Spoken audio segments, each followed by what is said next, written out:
Edith Stein, como vimos, está analizando como filósofa, pero sobre todo como recién conversa, ¿no?, la realidad de la naturaleza, la libertad y la gracia. Dijimos que valía la pena entender cómo Edith Stein profundiza en la conversión del alma, o cuando un alma es tocada por la gracia, es alcanzada por la gracia. En ese sentido es que nos arroja mucha luz con respecto a nuestra realidad cristiana, ¿no?, la realidad cristiana que de alguna manera intentamos vivir. Entonces habíamos visto algunos puntos y ahora habría que hablar del conocimiento, ¿no? Edith Stein menciona que es importante que también la persona en cuanto tal tenga la capacidad y la posee en virtud de su libertad para penetrar en la propia vida de su alma y entonces detectar, ¿no?, o discernir, vamos a decirlo así, las leyes a la cual esta vida obedece. Entonces podemos decir en este sentido que no estamos exentos de conocernos a nosotros mismos. No bajo una, vamos a decirlo así, obsesión morbosa de ver qué es lo que ocurre, sino de profundizar en mi interioridad y detectar, por así decirlo, bajo qué leyes es que se está rigiendo, en este caso, mi vida interior. Entonces, lo primero que en efecto considera Edith Stein que nos o marca una diferencia con respecto a los animales y los humanos es que nosotros podemos alcanzar un autoconocimiento, ¿no? Podemos acudir a la luz del conocimiento. Pero dice en este sentido Edith Stein que no debemos sobreestimar esta posibilidad, porque dice, además del conocimiento verdadero que podemos alcanzar en tanto posibilidad, también es cierto que al aplicar las operaciones libres del intelecto podemos incurrir en el error. Entonces, aquí vemos que la posibilidad que tenemos de conocernos a nosotros mismos no está exenta del error si recurrimos, por decirlo así, a nuestras propias fuerzas. Por eso dice que debemos de estar muy atentos para que nuestro propio intelecto que conoce no se engañe, no, digamos, llegue a engañarse. Esto por lo regular ocurre cuando no estamos realmente en una auténtica disposición de autoconocimiento. O por decirlo de esta manera, cuando no estamos dispuestos a llegar al fondo de lo que somos, ¿no? Y buscamos entonces con unas ciertas justificaciones. Por eso va a insistir que no podemos nosotros vivir de forma desamparada. Edith Stein va a hablar como buena filósofa y aquí como buena fenomenóloga del alma no amparada.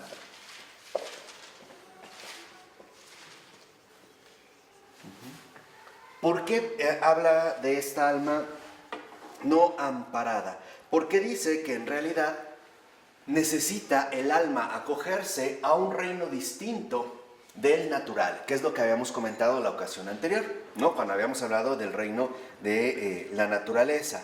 Porque dice que en el reino de la naturaleza el alma no se posee a sí misma. Ya vimos que de hecho está sometida a leyes externas así, ¿no? ¿Se acuerdan las impresiones, ¿no?, que generan, digamos, movimientos en nosotros? Dice, por ejemplo, un animal se ve llevado de un lado para otro según las leyes de la naturaleza, no según aquello que le atrae, y permanece a merced o dependiente de todo lo que le rodea, de tal forma que entonces carece de cualquier posibilidad de oponerse. En cambio, dice que quien logra sobrepasar este reino de la naturaleza también tiene la posibilidad de cerrarse o impedir que lo de afuera penetre en ella. ¿Qué quiere decir? Que el alma no amparada carece de oposición.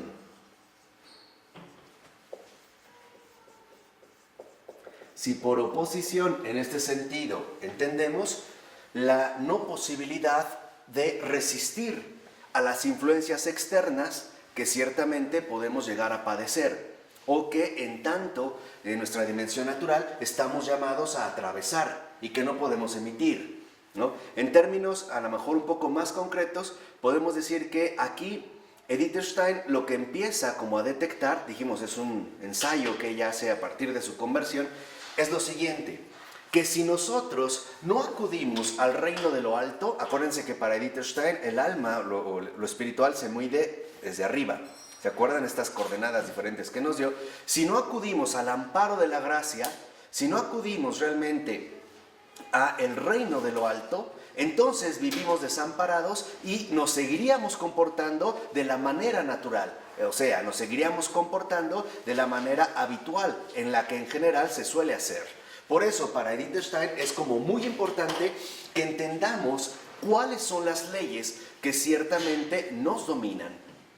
Y no estamos hablando solamente de leyes, vamos a decirlo así, como irrelevantes, sino de las fuerzas, vamos a decirlo así, motrices u operativas, a partir de las cuales es que se ordena toda nuestra vida. Entonces, para Edith Stein queda claro que el alma no amparada carece de oposición porque en último término sigue viviendo de forma natural. Entonces, podríamos ejemplificarlo a través de lo siguiente. El alma no amparada es aquella que no puede oponerse a las leyes naturales. Por ejemplo, es el alma que en caso de recibir una ofensa, reacciona ofendiendo. O es el alma que en caso de recibir una agresión, responde de la misma manera, sigue las leyes naturales.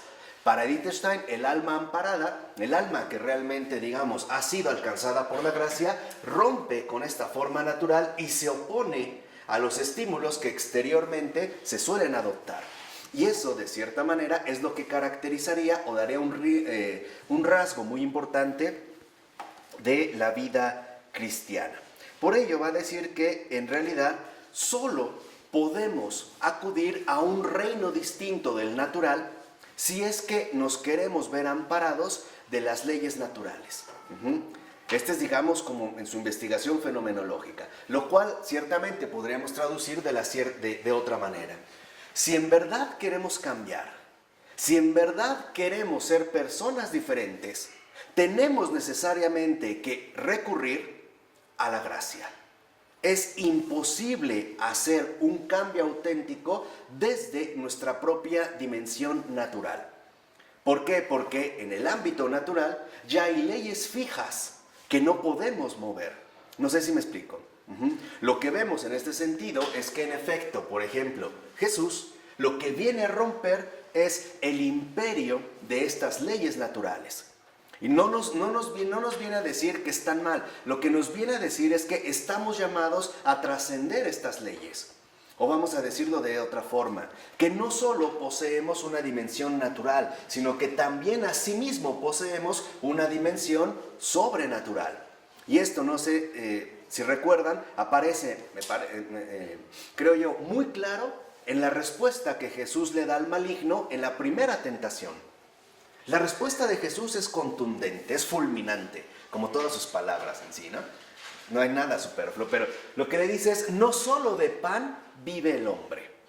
Ahí ha conjugado todo esto. Lo que dice es, sí, el pan es necesario, pero no es lo único a lo que debemos limitarnos. Por eso dice, no solo de pan. No dice, no necesita el pan, no necesita comer. Dice, no, sí lo necesita, pero no es lo único que en verdad necesita. Entonces, lo que en realidad percibe en este sentido Edith Stein es muy importante. Acuérdense que está estudiando también la realidad o la dinámica auténtica de la persona. De qué manera se vincula el alma con su creador, ¿no? O en este sentido, entre la naturaleza, la gracia, y vimos cómo de por medio está la libertad. Entonces, uno de los aspectos que detecta, en efecto, Edith Stein, es que nosotros debemos recordar que no solo tenemos una dimensión natural, sino que asimismo poseemos una dimensión sobrenatural. Y que si nosotros de alguna manera queremos trascender esta forma natural, solo lo podemos hacer a través de la gracia. A través, vamos a decirlo así, de la intervención directa de lo alto. Esta sería, digamos, como una de las conclusiones a las que llega. Ahora, si requerimos esta ayuda, Edith Stein va también a tomar en cuenta que entonces necesitamos abrirnos a algo distinto de la ley natural. Y a esto distinto le llama reinos espirituales.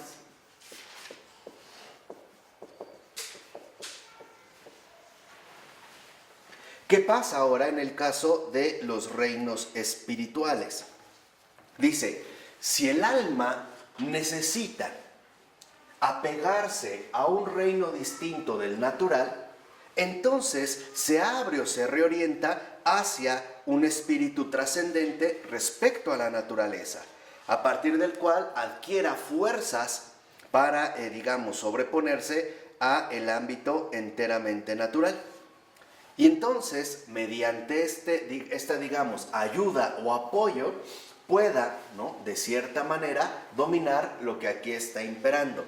Dice, pero necesitamos tomar en cuenta dos cosas. Uno, que hay entonces una nueva relación con el ámbito de la naturaleza.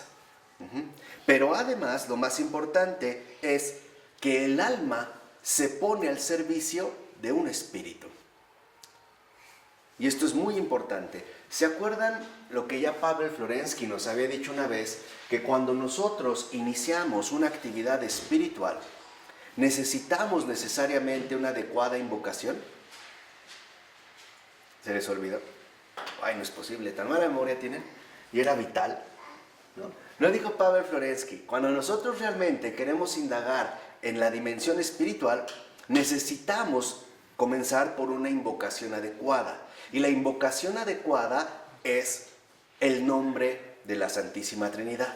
Por eso empezamos en el nombre del Padre, del Hijo y del Espíritu Santo. Dice, porque si no, entonces es como lanzar un llamado sin tener claro quién te puede responder. Y entonces entraríamos o nos pondríamos en riesgo de que otro espíritu ocupara un lugar que no le corresponde, ¿no? Que entráramos, en contacto con algún otro orden espiritual, en este caso, vamos a decirlo así, pues maligno. Entonces, es importante entender que estos reinos espirituales involucran que también el alma humana se va a poner al servicio de ese espíritu. Acude, pues, en ayuda de este tipo de espíritu. Dice, pero ahora tenemos que entender que, si bien es cierto que es liberada, no significa precisamente que ha sido o es enteramente libre. Vamos a tratar de aterrizarlo en un caso muy concreto. ¿Qué pasa, por ejemplo, en el ámbito de la brujería? Que sí la hay. Y esto es lo que nos ayuda a comprender. ¿Qué pasa en el ámbito de la brujería? Una persona desea trascender el ámbito de las leyes naturales, pasando a un reino espiritual que no necesariamente es el de la luz, pero sigue siendo espiritual. Lo hace para someter o dominar la naturaleza, ¿no? Por ejemplo, una persona que no la ama. Como hoy en día que he visto que están como de moda esta cuestión de los amarres, ¿no? Amarres express, ¿no? 500 pesos. ¿No? Yo me pregunto, ¿cuánto cuesta el desamarre? ¿No? O el amarre doble, o no sé qué. Siempre hay anuncios, ¿no? Amarres, pero nunca he visto los desamarres. Pero ok. Entonces quiere obligar a que una persona se enamore de ella o qué sé yo, ¿no? Acude a un reino espiritual no natural. Ok. Pero lo que nos recuerda Edith Stein es que estos reinos espirituales también nos ponen a su servicio. Esta persona, por ejemplo, no solo está superando la naturaleza, se está esclavizando a ese reino espiritual. No sé si me explico. O sea, el precio que paga es muy alto. Sale de la naturaleza para esclavizarse en un nuevo reino espiritual. Entonces, los reinos espirituales exigen apego. En este caso vamos a ponerlo así, servicio. Entonces, dice en este sentido Edith Stein que nosotros necesitamos entender bien qué significa ponerse a su servicio. ¿Cuál es el verdadero significado de ponerse al servicio de un determinado espíritu? Dice, para empezar, hay que recordar que la palabra espíritu es ambigua y que necesita ser clarificada, por lo menos en un doble sentido. Primero, que espíritu se refiere a persona, que digamos, esta sería como el rasgo fundamental de una persona. Posee esta dimensión espiritual. Pero también espíritu se refiere a la esfera o al ambiente, en el cual también se puede identificar esta cuestión del espíritu. Dice, toda esfera espiritual es un ambiente, ¿vale? Entonces, si hablamos de espíritu, se refiere a la persona, pero también al ámbito o esfera, como le llama Edith Stein. Se refiere al ámbito o a la esfera. Entonces dice, si es así, lo primero que nosotros podemos detectar es lo siguiente. Una persona puede mantener relaciones con un determinado ámbito, con un determinado ambiente. Por ejemplo, cuando uno entra a una secta en particular, uno entra dentro de ese ámbito, que también es un ámbito que estaría, digamos, influido o influenciado por un determinado espíritu. En este primer paso, dice a continuación, y ahí, por ejemplo, también puede ser que una persona sea el centro de ese espíritu.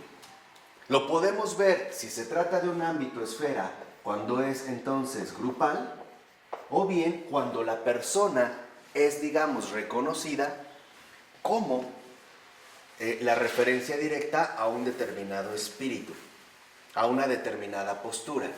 Por ejemplo, puede ser que a una persona le encante el heavy metal. El hecho de involucrarse en esta música quiere decir que entonces acepta el espíritu o la esfera espiritual de este tipo de música, con todo lo que conlleve. A lo mejor alguien solamente reconoce un exponente del heavy metal, y entonces el espíritu recae en una persona, en una figura. ¿Sí queda claro? O más o menos. ¿Sí o no? Porque como que sí, como que no, regular. O sea, vamos a decirlo así. En espíritu, cuando hablamos de espíritu, lo podemos relacionar directamente con una persona, ¿no? Pero también con un ambiente, con una determinada esfera. Por ejemplo, si una persona va al Vive Latino, donde salen estas bandas, uno entra a formar parte del espíritu de este evento, aunque no identifiques a una persona como la representante de este concierto.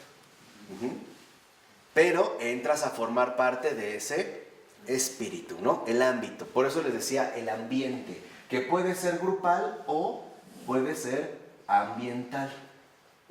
Hoy es un poco lo que la gente dice, por ejemplo, cuando habla de vibra. Es que la vibra está pesada, el ambiente, ¿no? A lo que se refiere es al espíritu, en este sentido. Otra cosa es cuando dicen, esta persona trae mala vibra. Entonces, el espíritu, vamos a decirlo así, se concentra o destaca en una persona. Si vamos a una zona peligrosa, decimos que el ambiente está pesado. Nos referimos al espíritu como ambiente.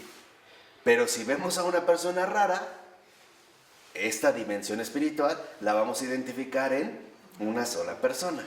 Edith Stein ha tenido una formación científica estricta, ¿no? Y recordemos que en este tiempo es cuando más auge ha tomado la línea positivista, que busca que todo sea materializado, que todo sea contabilizado. Entonces empiezan, por ejemplo, las Geisteswissenschaften, que son las ciencias del espíritu, en Alemania, que buscan recordarnos que hay otras dimensiones no visibles de la realidad y también de la realidad humana. Entonces, Edith Stein lo que nos recuerda es que cuando se habla de espíritu, tenemos que entenderlo en el sentido en el que ella lo pone, o bien remitido a una persona como el representante de ese espíritu, o bien a un ambiente o a un ámbito dentro del cual también uno puede llegar a identificarse o no. Por eso les decía, puede que se dé en un sentido personal o bien no personal. Así que dice, si nosotros, por ejemplo, en este sentido,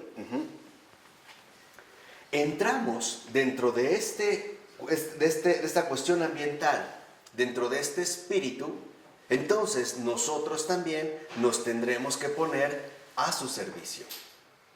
Por ejemplo, una persona que es afecta a un tipo de ámbito en concreto, ¿cómo se nota que se está poniendo al servicio de ese espíritu? A veces hasta en su forma de vestir, o en su forma de hablar, o en su forma de comportarse. ¿Qué quiere decir? Que en realidad está doblegado por este espíritu, está esclavizado por ese espíritu. No estamos aquí mencionando si es bueno o malo, simple y sencillamente que busca, en pocas palabras, salirse de lo natural, pero en último término queda sometido también a lo espiritual. A veces vemos cómo hay ciertos ambientes donde la forma de comportarse, o por ejemplo en el ambiente o el espíritu hippie, se ve claro desde la vestimenta, ¿no? Los ideales que comparten, hasta el tipo de drogas que consumen. No sintéticas porque esas matan, puras naturales, ¿no? Entonces, es un poco lo que veamos, ¿no? Como el perfil que se puede ir aquí destacando. Ahora dice, sí, pero si uno ingresa a una esfera, ¿no?, espiritual, uno entonces, dice Edith Stein, se llena de esta esfera, se impregna de este espíritu. No sé si les ha pasado, hoy en día vemos que hay jóvenes que hablan de un cierto modo, y cuando otro no, pero los frecuenta, se pega, ¿no? Empieza como a pegársele esa forma de hablar. ¿Qué quiere decir? Que esta esfera o este espíritu es contagioso, impregna. Como cuando una persona usa una loción sin atomizador, sino directa en la mano y te saluda, te impregna, ¿no? Te deja oliendo, te impregnó.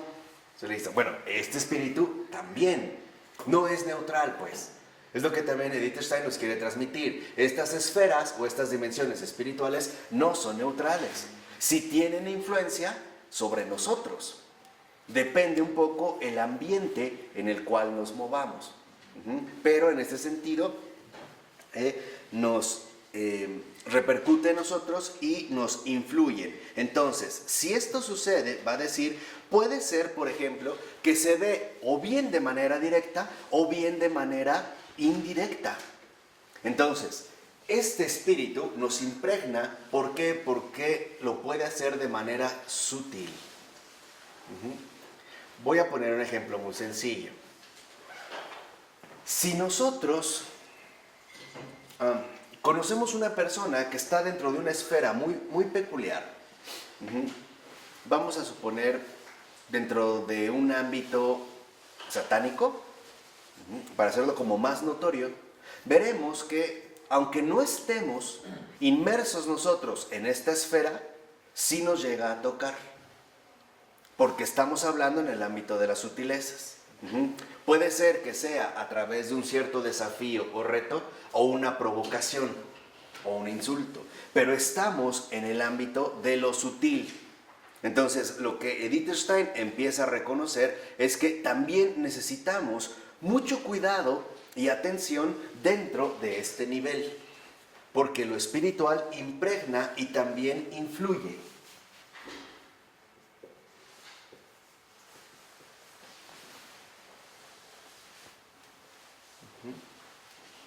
Obviamente, no lo haría de una manera material como estaríamos acostumbrados. Lo haría con una sutileza muy peculiar. Entonces dice, si esto sucede, entonces lo que ocurre es que puede ser que una persona ya esté metida en esta esfera. O bien que no esté metida, pero sí influenciada. Hay influencias espirituales en base precisamente a estos ambientes. Por ejemplo, un libro tampoco es algo inofensivo. Un libro también tiene o quiere transmitir un determinado ambiente, ¿no? Por ejemplo, no sé, el Código Da Vinci de Dan Brown, que tanto se comentó. Sabemos que como novela es muy buena. El problema es que quiere hacer una novela para decir algo que no es novelesco y después decir que no quiso eso, sino hacer una novela, bla, bla, bla. Es un enredo, ¿no? No hay claridad. Entonces, uno lee un libro, pero uno también se impregna del espíritu de este libro, ¿no? Y hay autores muy marcados que digamos, tienen más impacto aquí que en lo que está escrito. Por ejemplo, hay muchos nietzscheanos por influencia del espíritu nietzscheano, pero no porque realmente lo que haya dicho Nietzsche.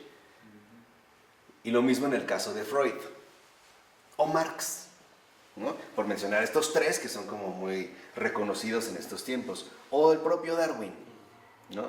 Porque Darwin intelectualmente es ridículo. O sea, realmente de forma intelectual es ridículo. Pero su espíritu no. Y por eso causa un gran impacto en las almas. Aquí es donde queda. Impregna e influye, sobre todo porque su espíritu es un espíritu de el no pensar, ¿no? Por ejemplo, al hablar de la evolución, decir que pasaron miles de años es como decir tápate los ojos y los oídos, no pienses, y dan tarán, como por arte de magia sucedió esto. Y aquí otros miles de millones de años, entonces no pienses. Y esto es lo que pega. Por eso este tipo de autores han tenido tanto pegue en nuestro contexto, ¿no? Así a muy grandes rasgos. Pero lo fundamental es que nosotros entendamos, como lo menciona Edith Stein, que podemos ser llenados de este espíritu.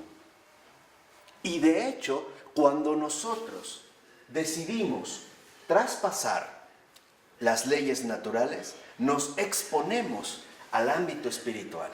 Y ahí es donde pueden correrse riesgos.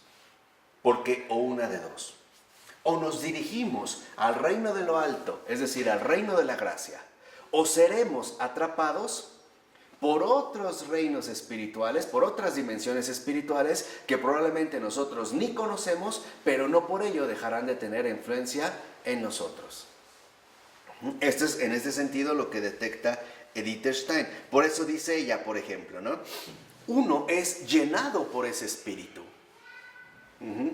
Uno es llenado por ese espíritu. Es más, lo mismo ocurre con los católicos. Si ustedes han visto también, los católicos tienen como un modo muy parecido al hablar, o al expresarse, o al comportarse, ¿no? O a veces lo podemos ver en ciertos sacerdotes, como que se parece, ¿no? Tienen como un aire de familia, ¿no? Hay algo por ahí como que los va definiendo, ¿no? Es esta dimensión espiritual la que en efecto los va a ir destacando. Entonces dice, nosotros somos llenados por este espíritu. Entonces aquí lo que hay que tener en cuenta es que no basta con intentar superar, ¿no? nuestra forma natural para irnos a hundir a cualquier reino espiritual. Eso sería, digamos, en este sentido, un primer punto. Dice, por ejemplo, también Edith Stein, por otra parte, puede ser que uno sea llenado por el espíritu de lo alto. ¿Cómo? Y ella da un ejemplo, siguiendo a un santo. Entonces, podemos aquí entender otro aspecto crucial. ¿Cuál es el verdadero efecto que el seguimiento de los santos dan al alma? El impregnarlos, el influirlos, el llenarlos con el Espíritu de Cristo. Dentro de este nivel. Por eso hemos visto cómo hay personas que a lo mejor al entrar en contacto con un santo o a leer la vida de un santo, lo que les impacta está aquí, no aquí. Y es el caso de la propia Edith Stein.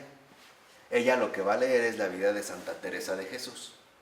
Y lo que le va a tocar es el espíritu de Teresa de Jesús. Tan es así que terminará siendo carmelita. ¿Cómo se llama cuando es Santa Edith Stein? Santa Teresa Benedicta de la Cruz. Ese ya es como su nombre canonizado, ¿no? Una de las patronas de Europa o copatrona de Europa. Pero lo que sí quiero que entiendan es que hay sutilezas que no podemos obviar y que necesitamos también en este sentido tener en consideración. Cuando el Señor nos pide vigilancia, ¿no? Estén alerta, también se está refiriendo a que no todo sucede de forma natural, sino que también hay dimensiones espirituales que nosotros a veces no logramos captar, pero que no por ello son irreales. ¿Sí me explicó?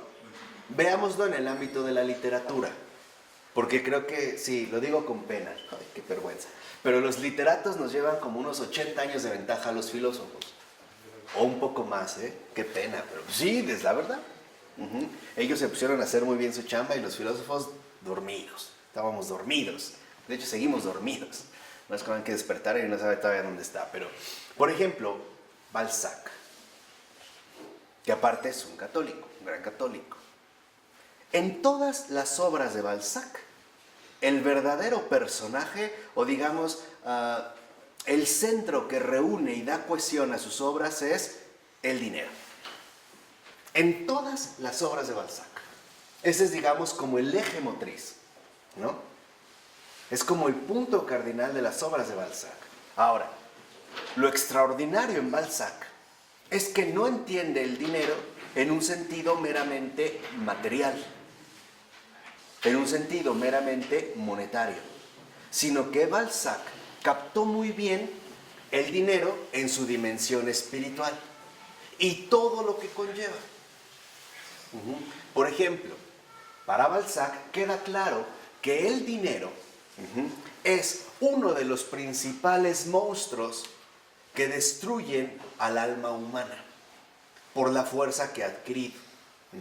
Por ejemplo, para Balzac es curioso cómo alcanza a detectar que el dinero impregna al espíritu de un cierto perfil. Por decirlo así, es como dejar de impresa una huella, ¿no? No es una caso. forma de actuar, Sí, claro. una forma de pensar, Ese es una forma de comportarse. ese es el espíritu del dinero. Y no podemos, dijimos a esto, sustraernos a ello, a menos que estemos plenamente inmersos en el espíritu de la gracia. Y entonces caes en la locura para los demás. Exactamente. Porque estás en lo correcto. Claro. Pero aún así, seguiremos padeciendo la influencia de ese ¿qué? Espíritu. ¿Me explico? O sea, esto de verdad es muy importante porque Balzac, por ejemplo, detecta cómo puede encontrarse, sobre todo en la provincia, que está bien uno de los primeros grandes críticos de la modernidad, del proyecto moderno en sentido amplio, detecta cómo, por ejemplo, hay almas normales, buenas, que viven en la provincia, pero que al llegar a la capital, a la gran capital, o sea, a París, que es como el foco fundamental de la modernidad en el siglo XIX, ¿no? La capital mundial es París, no lo olvidemos, al grado de que el idioma internacional es el francés. En México hasta se vio la influencia a través de Porfirio Díaz. O en Rusia, si uno lee a Dostoyevsky, ¿no? Y a sus compañeros de época, veremos que aparecen muchas palabras en francés, ¿no? O incluso, por ejemplo, un cochero o un lacayo a veces responde en francés, porque era la manera de designar que uno era una persona culta o tenía ciertos modales refinados. Pero bueno, Balzac ve que en París lo que realmente está marcando la época no es el esplendor material al que se está llegando a través del positivismo y el avance, vamos a decirlo así, económico. No, lo que detecta muy bien Balzac es que aquello que está marcando a París y con ello al mundo entero es el espíritu del dinero, como un ambiente o un ámbito que una vez que toca las almas, las destruye. Es como un cáncer. Pero invisible, espiritual. Entonces, por ejemplo, dentro de sus obras más extraordinarias o más logradas, porque aparte prácticamente escribía de noche, ¿sí sabían? Tomaba café, hacía jarras y jarras de café. Y escribir, dedicar en el día poco, y iba y venía, un ajetreo inmenso, pero escribió, su obra se llama La Comedia Humana, ¿no? Porque para él el mundo moderno que está surgiendo es una comedia, y no se equivocó. Entonces, por ejemplo, en La Primavera o en Las Ilusiones Perdidas, en general, ¿no? Siempre pone prototipos de personas que han sido alcanzadas por el dinero en términos espirituales. Por ejemplo, Balzac retrata cómo la gente puede echarse a perder, ¿no? Pudrirse literalmente en el espíritu por tenerlo, pero también cómo el espíritu del dinero, aún sin que la persona lo tenga, lo toca. También hay personas que se deforman por no tener, por ejemplo, a través de la ambición o a través de la envidia. Entonces, para Balzac, y eso es algo extraordinario, lo que está retratando, no dice que va a ser el retrato de una época, y lo logra, no es, digamos, meramente la dimensión material o la dimensión científica que ha ganado tanto terreno, sino la dimensión espiritual. Además, hacia el final de su vida, él lo dijo y está conservado en una carta: yo pongo mi obra a disposición y servicio de la Santa Iglesia Católica. Para eso lo hizo. Esa es la labor de un católico. Aparte, también siempre agobiado por las deudas, como muchos católicos. También, ¿no? Iba a los acreedores, iba y corría y escribía y dedicaba y hacía, pues era como un modus vivendi. Todas. Esto es lo que Edith Stein está recordando y que es muy importante que nosotros no olvidemos. Por ejemplo, hay en el caso de Balzac, vuelvo a Balzac porque esto nos ayuda a comprender estas dimensiones, ¿no? Hay personajes claramente marcados o ya digamos absorbidos por el espíritu del dinero, en su forma de pensar, de actuar, siempre bajo el cálculo, el oportunismo y la ganancia a toda costa. Lo primero. Exacto, entonces él va a ir marcando, como por ejemplo, aquellos que han llegado, por eso es de las ilusiones perdidas, que aparte eso no los libra de chutarse 800 páginas buenas, nomás en una tarde ahí. Un ratito, hombre, pero vale la pena. Sí. Aparte acaban de publicar una edición bien bonita en RBA, hasta promoción y todo, ¿no? Pero vale la pena ese texto, por ejemplo, ¿no? Cómo llega un hombre de provincias, ¿no? A querer, en este caso, buscando el sobresalir en París, en la ciudad, pero es devorado. No puede contra ese espíritu. Y Balzac da otro mensaje. Para Balzac, el fracaso de estas personas, por muy bien intencionadas que sea, se debe a una sola cosa: el abandono de Cristo. Y este abandono de Cristo, que proviene sobre todo de la comedia que marcó la Revolución Francesa. Por eso vamos aquí a estudiar próximamente un librito de Christopher Dawson, un gran católico converso, historiador, filósofo, que se llama Los dioses de la Revolución. Y hace un estudio desde el espíritu de los dioses, que realmente los espíritus que tomaron fuerza, auge y que siguen prevaleciendo en nuestra época contemporánea a partir de la Revolución Francesa. Les digo, no es gratuito lo que aquí vemos. Hay una secuencia. Tal vez no lo ven a veces materialmente, pero está aquí.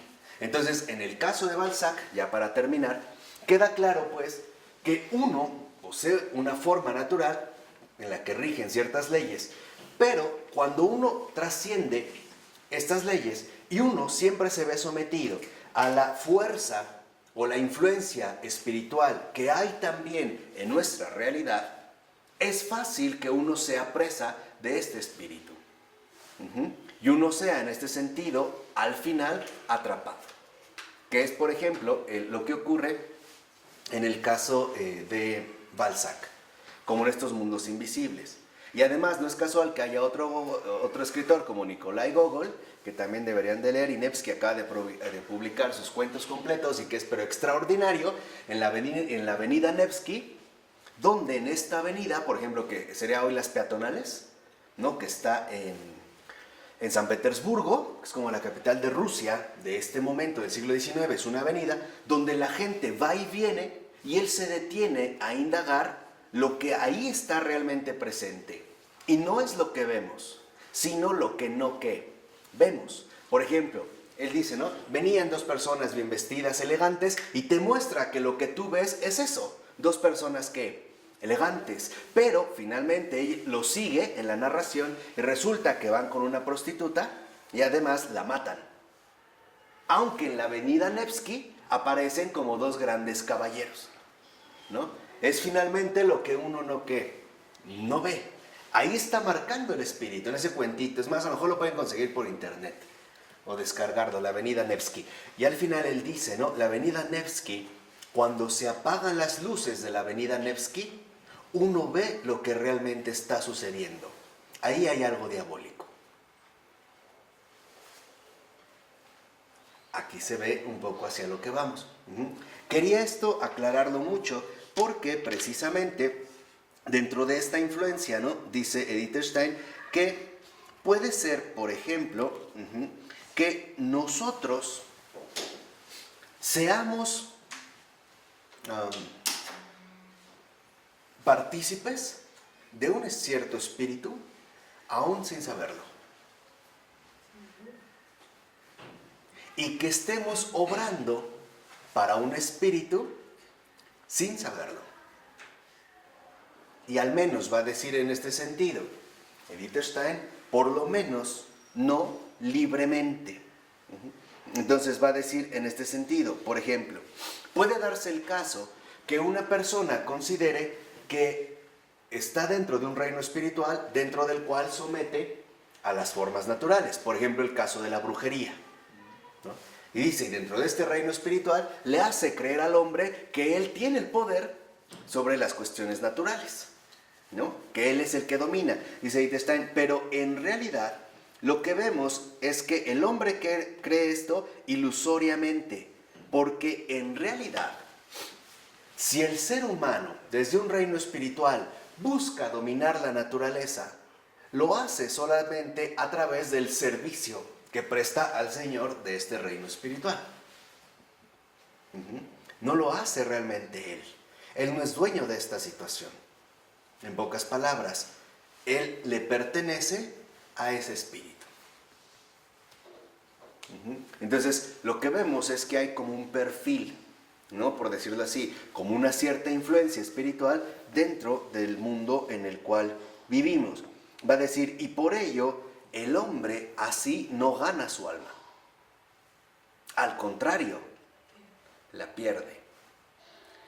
¿Se acuerdan o han leído el retrato de Dorian Gray? De Oscar Wilde. Sí. Ahí está, ¿no? Que aparte es una obra extraordinaria. Y aparte Oscar Wilde se convirtió al catolicismo al final de sus días. Y ya lo intuía desde el De Profundis, que escribe en la cárcel, ¿no? En estos dramas, en su homosexualidad y todo, pero sinceros, ¿no? Pero en el retrato de Dorian Gray, ahí se ve cómo hay una deformación, ¿no? Interna, a pesar de que ante el mundo aparece mejorado. Lo que él muestra es que hay una esfera, ¿no? Que no se ve, por eso el cuadro está escondido. Tenía muchos años que no hablaba de ella, ya la leí hace mucho, pero me impactó su espíritu, me dejó marcado. No se ve la pintura, ¿no? Y lo que no se ve es justamente lo que se está transformando en un monstruo. Al final, ¿no? Cuando acuchilla el óleo, muere, ¿no? Y todos ven su verdadero rostro, ¿no? Que digamos, no es la única versión. Un literato es una fuente para la gran creatividad de la interpretación, pero es un poco también lo que quiero mostrar. ¿Por qué? Porque a partir de estas referencias podemos ver cómo en el siglo XIX, sobre todo los literatos, ¿no? Los literatos serios, captaron que lo que en realidad se había puesto en marcha era un cierto espíritu y que los hombres se iban a poner al servicio de ese espíritu, independientemente de que se materializara de una o de otra manera. Por ejemplo, hoy el narcotráfico sabemos que lo podemos encontrar a lo mejor personalizado en alguien. Pónganle el nombre que quieran, pero no es lo único. Hoy la fuerza del narcotráfico no depende de sus representantes, sino del espíritu que ha emanado. Incluso al grado de que hoy en día se empieza a fomentar una amplia solidaridad, ¿no? De muchas maneras. Y hay personas que aunque dicen, bueno, tal vez sí el narcotráfico no está mal, digo, no es algo bueno, pero pues tiene sus cosas buenas. Empezamos, ¿no? Literalmente como a dejarnos tocar o a dejarnos ganar por este espíritu. Por eso dice, lo que en realidad le interesa al reino espiritual, que no es el reino de lo alto, es atraer al alma hacia sí. ¿Para qué? Para apoderarse de ella. Entonces podemos decir que estos reinos espirituales, que no vienen de lo alto, que no son de Dios, lo que hacen es apresar al alma. Y el alma ni en cuenta. Entonces, el espíritu impregna, influye, pero también apresa. Caemos en esas redes.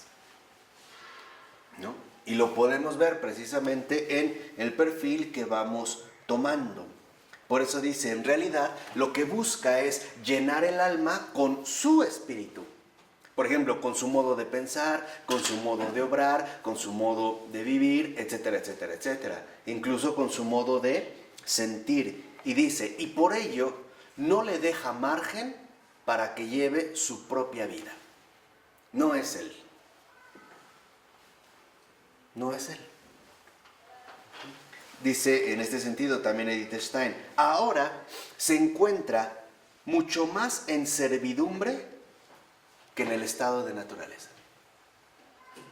Se encuentra ahora mucho más que esclavo. Entonces, vean un detalle importante. Dentro, por eso se acuerdan que empezamos con el alma no amparada. En la forma natural hay leyes. ¿Se acuerdan, por ejemplo, la influencia que lo exterior genera en nosotros y una reacción?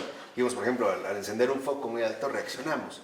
Pero en los reinos espiritual no hay leyes, hay esclavitudes. Y esa es la diferencia. Por eso es muchísimo más delicado.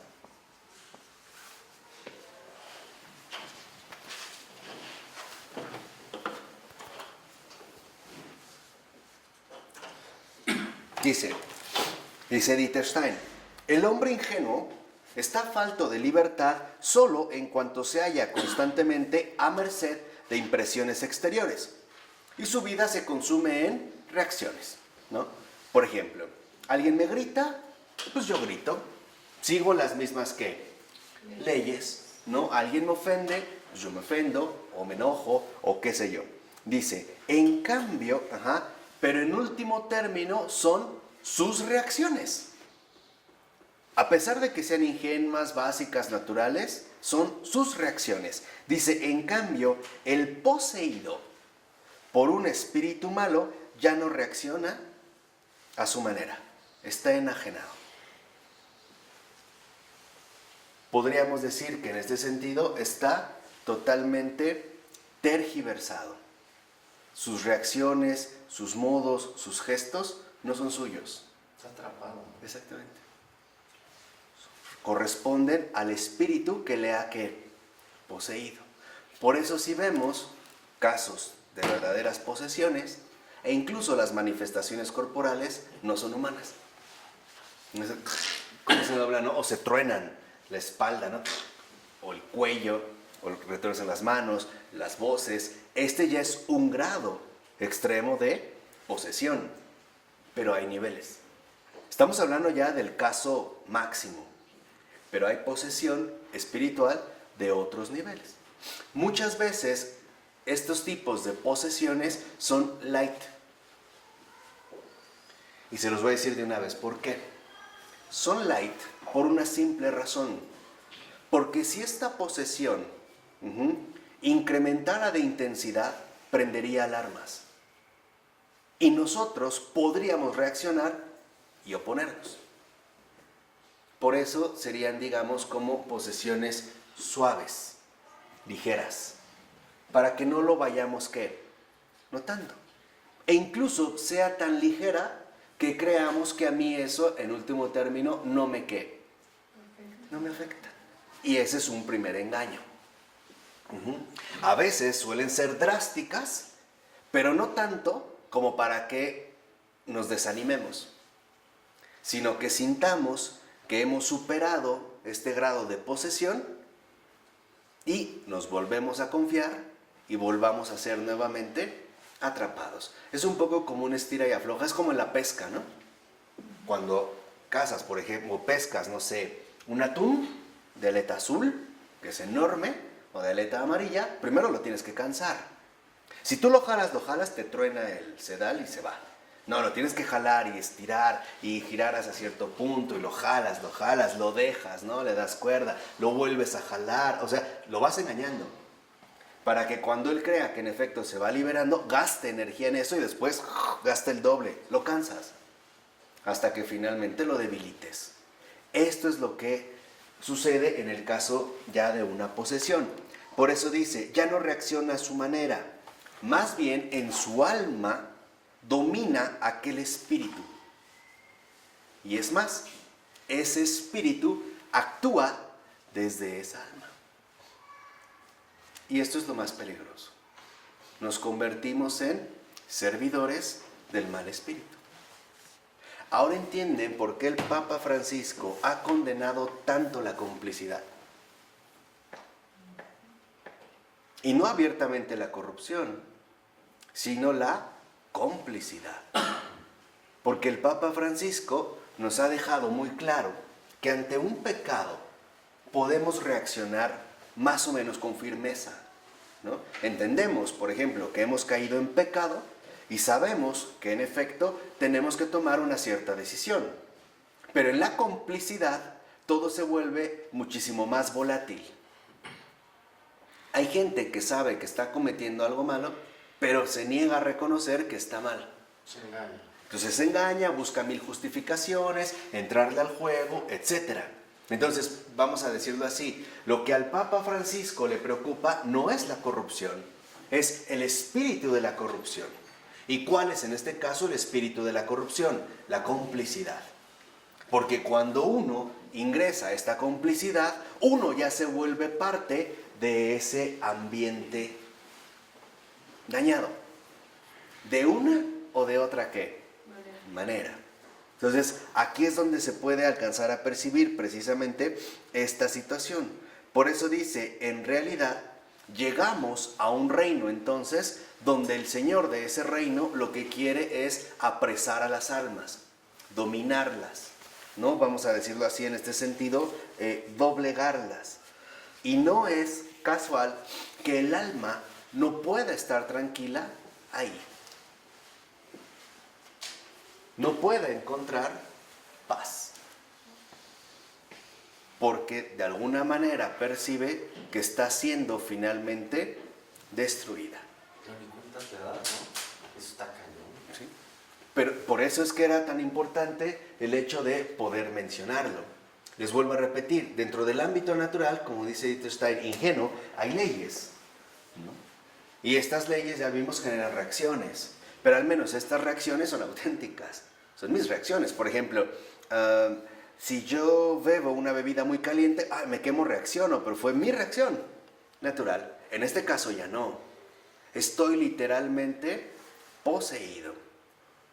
No sé si se han dado cuenta, por ejemplo, en una persona cuando, volvamos al caso del dinero, no lo ha tenido y lo tiene, cambia. Y no decimos cambió porque tiene dinero. No, el dinero no lo cambió. Lo que lo cambió fue el espíritu del dinero.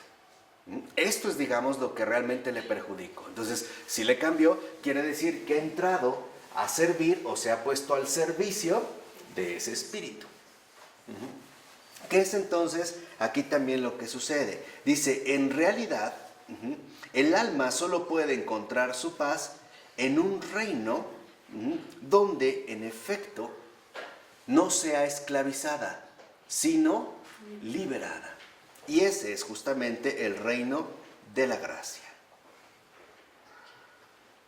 Porque el reino de la gracia no pide nada, da todo.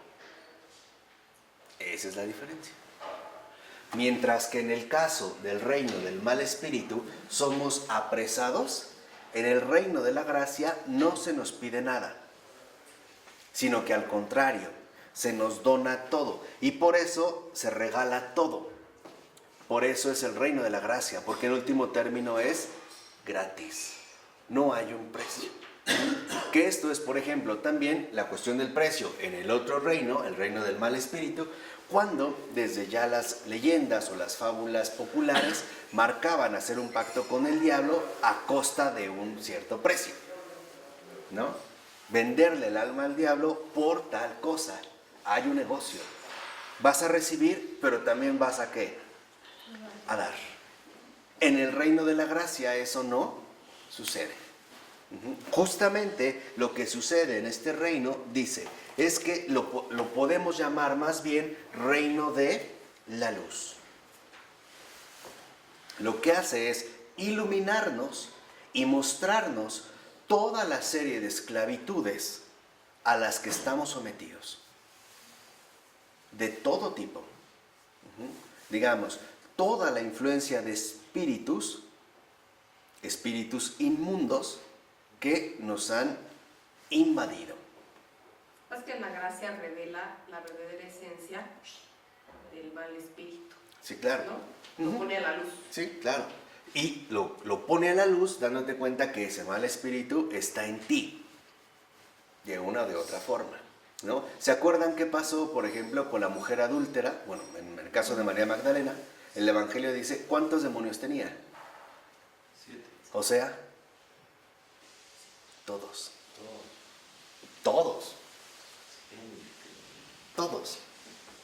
Estaba influida por un montón de espíritus inmundos, prácticamente por todos. ¿No? Entonces, lo que nos muestra esto es que nosotros no somos inmunes a esa influencia espiritual. Por eso vemos cómo a veces esta influencia espiritual es lo que provoca tanto la superstición en las almas. Empiezan a ver que hay cosas que coinciden. Es que fui con fulanita de tal, me leyó las cartas y me dijo que una persona iba a llegar y sí llegó. Te juro que sí se cumplió. No, y sí se cumple. Dijimos, sí se puede influir sobre las formas naturales. ¿Pero a costa de qué? De volvernos completamente esclavos de esta dimensión. De someternos a este, ¿qué? Espíritu. Verás que una persona te encontrarás de esta forma. Y no, y sí pasó, ¿eh? Es más, me dijo mi vida. Toda. Parece que me conocía. Toda. ¿Cómo lo logró? ¿Pero cómo? Es viendo un espíritu no correcto. Exactamente, ¿no? Alguien que no estuviera limitado, ¿no? En este sentido, a las leyes del espacio y del tiempo. Que no estuviera sometido a las leyes naturales. Entonces se trataba de un ser realmente espiritual. Si era un espíritu, sí, pero un mal espíritu. Eso es, por ejemplo, lo que los padres de la iglesia tanto criticaban de los oráculos paganos. ¿Qué es eso? En un oráculo pagano es donde una persona iba a solicitar, digamos, que le vaticinaran un vaticinio, que le dijeran algo acerca de su destino, ¿no? Una consulta, como hoy diríamos, como estas bolas de cristal o una bruja o no sé yo. Entonces los padres de la iglesia decían, claro, te responden, sí te responden, pero tú no sabes ni quién te responde, ¿no? Decía, te pueden decir muchas cosas, sí, porque no están sometidos a las leyes naturales, sino que se trata de seres, en este caso, espirituales. Entonces, para Wittgenstein era muy importante que no perdiéramos de vista este aspecto. Dice, en este caso, por ejemplo, cuando se trata ahora del reino de la luz y la gracia inunda el alma, entonces ésta se llena con lo que le es adecuado. Vamos a decirlo así, en el reino de la gracia no hay cabida para el error. Por eso es que cuando el reino de la gracia toca al alma, lo primero que hace es liberarla de un montón de errores. Por eso se pueden presentar, por ejemplo, cambios drásticos de vida, ¿no? O sea, ustedes lo ven, hay testimonios de conversión de exsatanistas, por ejemplo, o exabortistas, o la reina de las brujas de Europa, en la década de los 90, ¿no? Sí. Y sí, o sea, y lo relatan tal cual. Y lo primero que vemos, por ejemplo, o modelos, ¿no? O cantantes o artistas de común, lo primero que ves es que sí ha habido una liberación. Y te das cuenta, ¿no? Lo mal que vivías, lo esclavizada que vivías, y tú incluso sin ser consciente de ello. Eso es lo que nos puede llegar a entender por qué Jesús, lo primero que exclama en la cruz, su primera palabra es, Padre, perdónalos, porque no saben lo que hacen. Por mucho que en realidad crean que saberlo. Entonces, esto nos debe de llevar a tener en consideración algo muy importante. Cuando seamos llamados ante el Señor, nuestro examen es en espíritu, ¿eh? Por eso también se acuerdan cómo el Señor decía, no todo el que me diga Señor, Señor, yo te serví, mira, yo fui a misa diario, recé 30 rosarios. No era para mí. No era ese no era mi espíritu. Por eso todo se pone a la luz. Ahí ya no hay para dónde correr. No hay, digamos, viene como esta evaluación. Por eso dice, ahí el alma alcanza realmente saciedad, porque la llena, y a eso se le llama plenitud. Entonces, a partir de entonces, todo lo que la aceche desde afuera ya no le alcanza. ¿Qué quiere decir? Que solo con la gracia podemos realmente rechazar el pecado. De otra forma, no. Solo con la gracia podemos realmente tener un auténtico combate espiritual. De otra forma, no lo podemos ¿qué? Tener. Con amor. ¿No? En este caso, la gracia concreta, o sea, lo que viene de lo alto es lo que realmente nos puede como inmunizar o darnos una protección auténtica contra, ¿no?, el mal espíritu. Exactamente. Si no es por la gracia, el hombre cae. En serio, ¿eh? Si no es por la gracia, el hombre cae. Somos fácilmente apresados. Incluso, fíjense, vayamos al Génesis. Al maligno no le costó mucho hacer que Eva cayera. ¿O sí? Y sabía que cayendo Eva, caía Adán, porque eran una sola carne. Y además, ¿sí saben por qué se fue sobre Eva? No. Por dos razones. Una, porque la veía más débil que Adán, más vulnerable, más fácil de apresar. Y segunda, porque si era la madre de los vivientes, si la madre cae, todos sus hijos caen. Por eso. Entonces, sin la gracia, no podemos escapar a las acechanzas del mal espíritu. Por eso, si no tenemos realmente una vida sacramental, una auténtica vida litúrgica, somos presas del mal espíritu, de una u otra manera. Lo que les dije, ¿cuál? La gracia. La gracia, abriéndose a ella, solicitándola, suplicándola, realmente, ¿no?, pidiéndola. Con los sacramentos. Buscando. También, en un caso muy concreto, en la vida sacramental, en los sacramentos. Porque si no, entonces veremos cómo a lo mejor algunos niveles no son tocados, pero otros sí, que pasen desapercibidos, ¿no? Hoy vemos, por ejemplo, mucha gente que siempre busca tener a la mano alguna justificación intelectual. Es que no está tan mal, no tiene nada de malo, bla, bla, bla. Claro, esto ayuda, pero hay otra dimensión, digamos, en la que ya está, en este sentido, doblegado, ¿no? Entonces dice, sí, entonces lo que vemos nosotros es que hay que entender cómo una persona, precisamente, puede ponerse en relación con otro reino, específicamente con el reino de la gracia. Dice, y esto es porque el alma está en una conexión originaria recíproca.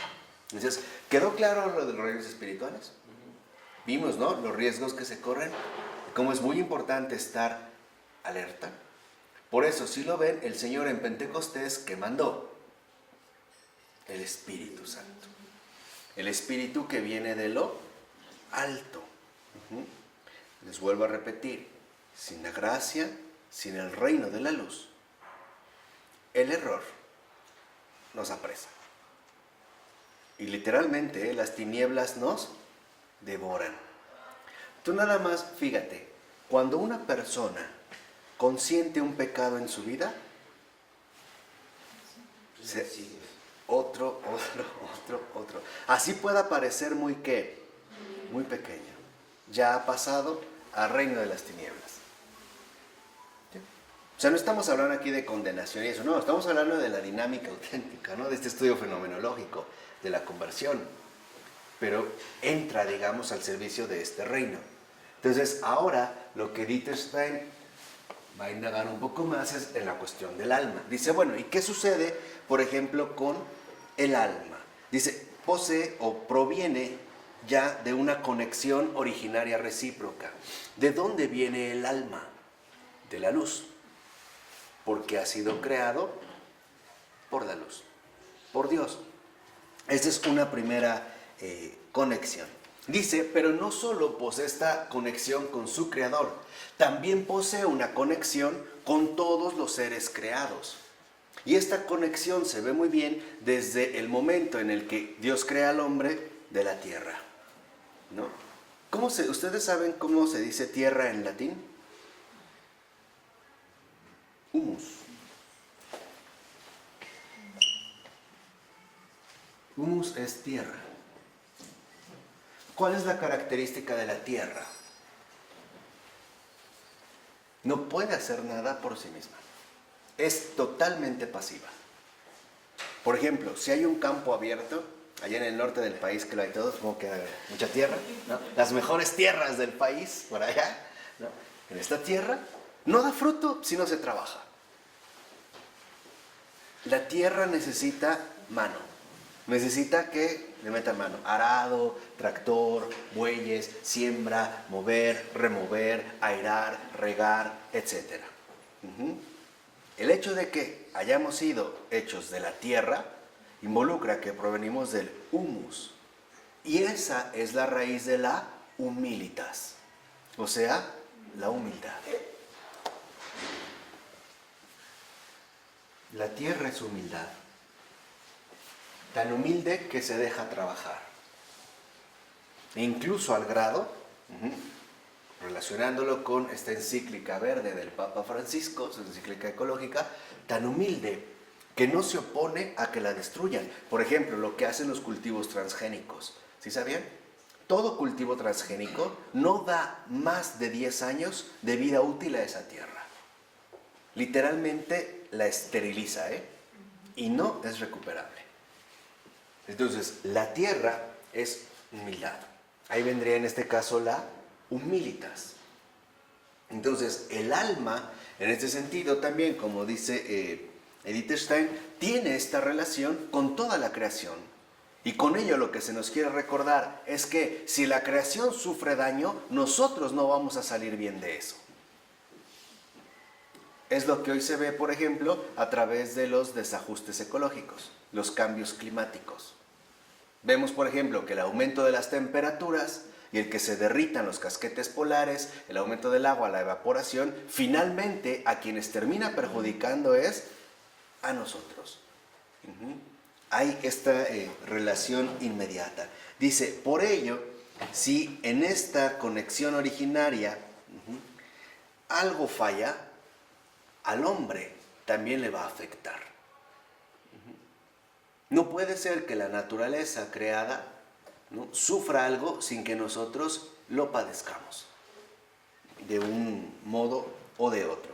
Por eso dice en este sentido también Edith Stein que podemos darnos cuenta cómo ningún ser libre está meramente limitado a lo natural, sino que el alma también mantiene una referencia directa con lo sobrenatural, ¿no?, con esta conexión.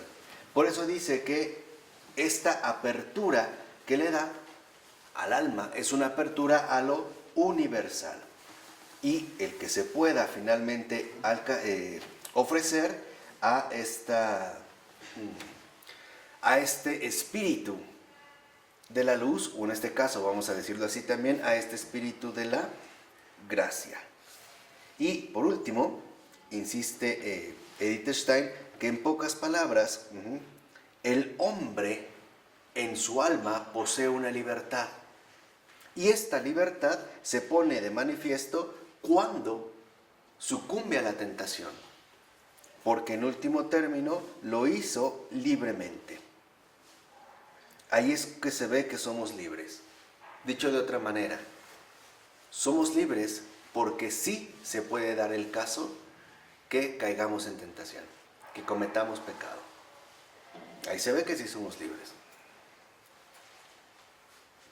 Y este es uno de los riesgos que hay que correr, o que Dios prefirió correr, con tal de que el amor fuera auténtico y no una farsa.